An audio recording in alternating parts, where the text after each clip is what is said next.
Buna namaz qılmayanlar qulaq assın. Deyir bir seri Həzrəti Cəbrail 2 rəkət namaz qılır. Bu namaz qılmağı 4000 il vaxt aparır. Sonra gəlir iftixarla Allahın qabağında dayanır. Deyir ay Allah, kainatı xəlq eləyəndən heç mənim kimi namaz qılanın olub. Allah buyurur ki, ey Cəbrail, axır zamanda Həzrəti Muhammedin ümmətindən elə bəndələrim olacaq ki, 2 rəkət namaz qılacaq. Xətanla, qəzanla, fikrindən 1000 dana söz keçəcək. Heç bilməyəcək əvvəl rəkətdəyəm ya ikinci rəkətdə.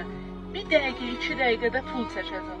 Bəli, onun namazı sənin namazından çox tər qəbul olacaq. Həzrəti Cəbrail biraz narahat olur. Deyir Allah, niyə? Nə olacaq ki, onların namazı bu həddə qiymətli olacaq? Allah buyurur ki, onlar mənim düşmənimi yıxıb mənim huzuruma çıxacaqlar. Sənin düşmənin yoxdur ki.